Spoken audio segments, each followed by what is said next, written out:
who was running on the field. The student suspended and the coach's behavior now under review. First at 10, breaking news, a 1-month-old infant shot in Milwaukee. 12 News' Sarah Tamer is live where it happened near 107th and Fond du Lac. And Sarah, that child is expected to survive? Something like that. Sarah, do we know anything about the severity of the injuries? Also, any more updates from police? Well, police said that they were just grazed gunshots, wounds, so nothing too serious. Like I said, they are expected to be okay. Police say that they are seeking known suspects and that this is an ongoing investigation. Sarah Tamer reporting live in Milwaukee. Weather now. Mark, more and more people caught with illegal THC vape cartridges in Wisconsin. Police say they're trying to keep up. 12 News' Matt Smith is live in Milwaukee. Matt, the numbers you learned are eye-opening today. Now to a mountain bike getaway stabbing. Police are hoping a surveillance image will lead them to a pair of killers. 12 News' Derek Rose is in the newsroom. And Derek, you spoke with the victim's family? Yeah, Joyce, Ryan Sorensen's brother says no. Unsettling for that neighborhood there, Derek. Any word on a memorial or funeral arrangements? Not just yet. Those plans are still in the works right now. We could likely see something, Joyce, happen toward the end of the week. Derek Rose reporting live from our newsroom. And meanwhile, the image of the two people police are looking for and their descriptions are on our website right now at WISN.com. Another case of violence triggered by road rage in Milwaukee. This time it happened near 10th and Wind Lake on the city's south side this morning. Police say one driver didn't like how the other was driving and opened fire. First responders took a 38-year-old man to a hospital with a gunshot wound to the leg. You can see the bullet hole in the driver's side door of the SUV. Neighbors are fed up with the violence. Somebody shooting 5 times. I stay on the bed because this is not the first time that happened here. Every night you hear them, no matter if it's in front of my house or if it's right down the street. There doesn't go a night that doesn't go by without hearing gunshots. And I'm talking about winter too. It doesn't end. Police are still looking for the person who fired the shots. Vandals torched another Milwaukee playground. This is Smith Park, and reportedly the 8th time this playground has been set on fire in the past year. You worry that it's going to get to the point where they just won't replace it anymore? No, and that's what's going to happen. If you keep burning it down, they're not going to keep replacing it. The county park's playground crew surveyed the damage today from Saturday's fire. Neighbors blame a group of teens. County leaders will meet with parks officials and the sheriff's department to find a solution. And this comes after a similar fire at Butterfly Park earlier this month. 2 teens charged in that case pleaded not guilty today. Weeks. And fans may have noticed something a little different at Miller Park tonight. The team celebrated Hispanic Heritage Night at the ballpark. Tonight, by the way, so of course the Padres are always in their Hispanic heritage uniforms. The Padres, the fathers, got it, and the Brewers are in their Cerveceros jerseys tonight. The beer makers. Now, before the game, the Brewers wore shirts that said "Ponle acento," which translates to "put an accent on it." It's a good reason to get the family out for something a little bit different, you know. We've been to other Brewers games, but this makes it a little bit special, especially for us being from Hispanic backgrounds. And Dan will have highlights of the game coming up in sports, and you'll be happy with the numbers, I'm sure. From NFL star to Emmy Award winner. His Nike ad campaign is getting top honors. The award it received coming up. And owner of the Bucks teaming up with Michael Jordan on a new brand of tequila. The price tag for the custom bottles. And from the White House to the on camera, Greenfield police surrounded the home and arrested him. 12 News' Sarah Tamer is live at that home. And Sarah, the suspect gave an interesting reason for breaking in. Well, the video certainly helped in that case. Sarah, has the suspect been charged yet? Joyce, the suspect has not been charged, but police say for now he's at the Milwaukee County Jail. All right, Sarah Tamer reporting live from Greenfield. Breaking news now, Milwaukee deputies chased a car without a front tire before it crashed into a tree. Take a look. The car without any tread on one front tire, just its rim. This is near 75th and Glendale. A witness spoke to 12 News. The police shot his tire and he ran into the tree, and the guys, they jumped out and they ran. The Milwaukee County Sheriff's Office says they were chasing a reckless driver. The suspect remains on the loose. Major political news in Wisconsin tonight. Longtime Congressman Jim Sensenbrenner announced he won't seek re-election.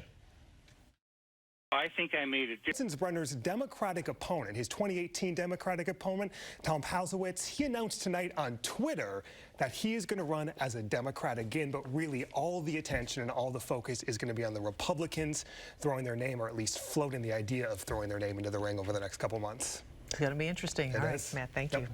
Back in custody and back in court, the woman accused in a high-profile SWAT standoff on I-94 went back before a judge today after she allegedly cut off her GPS bracelet while out on bail. Ben Wagner is live at the Waukesha County Courthouse tonight, and Ben, she now faces even more charges. He's going to have to consider. Well, Ben, she was able to post bail once before. Any chance that could happen again? It could, Joyce, but it's not likely. Her defense attorney told us today that Sunday's ability to post any sort of substantial bail is now gone. Now, we reached out to the person who posted that initial $100,000 bail, but did not hear back, Joyce. All right, Ben Wagner reporting live tonight in Waukesha. New court records reveal a hit-and-hide suspect made a phone call to a friend as he hid in his own car after a fatal crash. According to a search warrant, Tiandris Dyson hid in his car for some 3.5 hours after the crash on I-94 last month. Sarah McGraw died in that crash. Records suggest Dyson called his friend and admitted to having caused the crash. He's 90 years in prison if convicted. Prosecutors today charged the man accused of killing a Milwaukee mother execution style in the street. 35-year-old Matthew Wilkes is charged in the death of Tracy Smith. Smith was a sergeant at the Milwaukee Secure Detention Facility. Police say she was teaching her 17-year-old son how to drive Friday afternoon when a minivan driven by Wilkes hit their vehicle. According to the criminal complaint, Smith's son told police his mother was upset and was yelling at the driver of the van. He then heard the driver of the van state, "B, I'll kill you," pointed a gun at her and fired one shot. Strongest hurricane ever to hit the islands. And tonight, the Red Cross says more than 1,500 people are in shelters in South Carolina as Dorian moves in. And Mark, the Carolinas are precariously close to that storm. It's running right near the coast, about 80, 90 miles away right now from Savannah. And then it looks like it's going to get really close to Charleston. And this storm has increased in strength, and that's something that is of great concern here. All right, Mark. Bucks player Sterling Brown is being offered a payout by the city of Milwaukee after police used a taser on him following a parking violation. Milwaukee police body camera video showed what happened outside the Walgreens at 26th and National in January of last year. Brown parked across two handicap spots, and when officers confronted him, they used a taser. Today, the Common Council approved an offer of $400,000 to settle Brown's civil rights lawsuit. Brown has 2 weeks to respond to the city's offer. A President Trump map dispute. The president warned that Alabama could have been hit by Hurricane Dorian. The arc on this map, which appears to have been drawn with a Sharpie, that's raising questions. Plus, active shooter drills at schools, why some experts say they're doing more harm than good. A list of the country's worst cities to drive in. Next, where Milwaukee ranks. And incredible surveillance video of fence collapse and rescue. What authorities say caused this fence to fall. This be a city where these are littered all around the city. I'm not going to have this be a city where elderly people feel that they're threatened by walking down the sidewalk. Milwaukee's mayor with a stern warning this evening. Scooter riders will need to follow the rules of the road or else. Mayor Barrett said he has already had to personally tell people on scooters to get off the sidewalks. 12 News' Caroline Reinwald is live outside City Hall in Caroline. The mayor won't allow any more scooters. Here in Milwaukee, a cheese truck went up in flames, shutting down an exit ramp on I-43 in the city. News Chopper 12 flew above the trailers as firefighters battled the flames on the exit ramp on I-43 in Atkinson. The driver of the semi noticed the trailer was smoking and got off the interstate. He was able to unhook the cab from the trailer and escape safely. It's unclear why the truck caught fire. Right now, the search is on for a critically missing 12-year-old. Police say Daniel Jones was last seen Thursday afternoon near 49th and Hampton on Milwaukee's northwest side. 12 News' Hannah Hilliard tells us why neighbors are so concerned. News now, the Milwaukee man charged with leading police on a chase that ended with 2 kids and a police officer hurt just appeared in court. Investigators charged Tyrese Hines with leading police on a 6.5-mile chase Tuesday night. According to the criminal complaint, police spotted a car at 15th and Capitol they say was involved in an armed robbery an hour earlier. The car sped off, running several red lights and stop signs. Police say the car was going as fast as 80 miles an hour in a 25-mile-an-hour zone before crashing into another vehicle at 16th 16th and Keefe.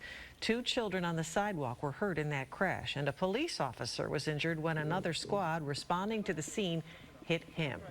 Now, the city hopes billboards will help in its effort to cut down on the reckless driving epidemic in Milwaukee. Lamar Advertising donated 5 billboards across the city, including this one at 16th and Greenfield. The billboards have the message, "Take it easy, Milwaukee," reminding drivers to slow down. It's day 2 of the Wisconsin State Fair, and sausage was the theme of the day.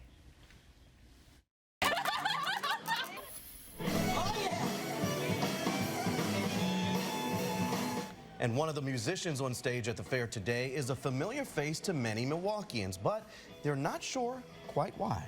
12 News' Kent Wainscott joins us now from the State Fair. And Kent, you caught up with the man who may be the fair's biggest mystery performer. Oh, love that sound. All right, Kent, now that we all know who he is he going to be playing again at the fair?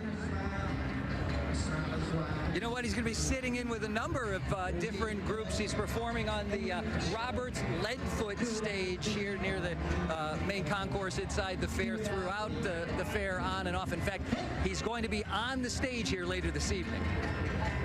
Kent Wainscott reporting live, and it is a fantastic fair Friday weather-wise. It really is. Taking a live look at the fairgrounds right now. Mark, another picture-perfect day. Certainly is. Nothing but sunshine again, wall to wall. Now, if you're not heading to State Fair, maybe you're heading up to Elkhart Lake and Road America. All right, Mark, thank you. We will get our first look tonight at this year's Green Bay Packers. The team is holding its annual family night at Lambeau Field, and this is a live picture from Green Bay. Thousands of fans are expected to pack the stadium to watch the Packers practice.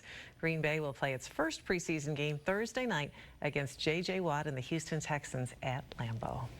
And a popular cookie recalled tonight. The hidden hazard health officials fear are inside the packages. Plus, tragic. Supported that through referendum, so I think it's a great idea. Why the Republican who supports it says it's not likely to pass. An elevator out and seniors stranded in their 3-story building. I can't go downstairs. I can't get out of my room. Why they might be stuck for at least another week. And initially, the school district said no, but a tribute to a murdered teen will happen tonight in Kenosha. Reports of extra security. 12 News is live.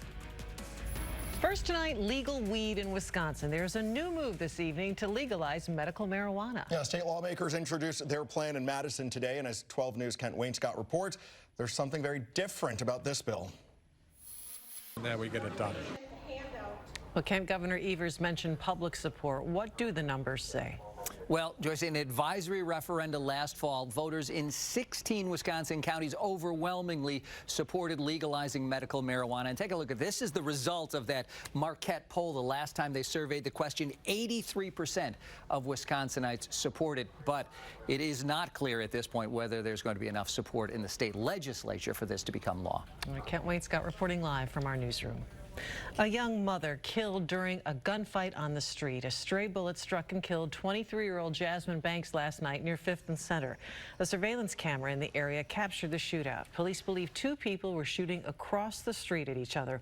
One of the bullets struck Banks in her car. Her 5-month-old baby boy, her twin sister, and her 6-year-old niece were also in the vehicle. I pray that they come forward and just know that they took somebody that had nothing to do with nothing. She was coming home. She was coming home. She's supposed to be here. Police are still looking for the suspects. Senior citizens stranded in their own apartments. Lightning struck their building last week, knocking out their elevator. Everyone on the 2nd and 3rd floors at the Silver Creek Village Senior Apartments in Glendale is now forced to take the stairs. But as 12 News' Nick Bohr reports, many of them can't. Firefighters went door to door to hand out smoke alarms in Fond du Lac. It's the same neighborhood where 3 people died yesterday in a group home for people with disabilities. The fire department says they could not find smoke detectors on the 2nd floor of the home because of the amount of damage from the fire. We did hear one on the 1st floor. The resident who got out said his alarm was working, and then we heard one in the basement. Our assumption has to be that it was working, but we may never know. The names of the victims have not been released, and the cause of the fire is still under investigation. A top Wisconsin Republican says the Democrats' red flag bill on gun violence is not going to pass the legislature. State Senator Scott Fitzgerald tells Adrian about his run for Congress Sunday morning on Upfront. Clock is ticking. Only a few days of summer left, and it still felt like summer today. Yeah, I got to savor it while it lasts. Mark, rain is on the way. It is. It's our last summer weekend, but that doesn't mean we're done with summer weather. And yes, we'll see you then. Coming up, a big announcement from the Milwaukee Symphony Orchestra. Plus, the major makeover for one of Milwaukee's most historic buildings. And a local school president getting some high praise from the NFL. Why the Packers chose to honor him during this Sunday's game. And tonight at 10, a Mount Pleasant officer cleared in the shooting death of an 18-year-old. The officer's body camera never turned on. Coming up, the new push to recall the Racine district attorney. And a toxic cocktail in your tap water? The 22 cancer-causing chemicals that researchers say they found. That's tonight at 10 after a brand new 2020 right here on WISN 12. WISN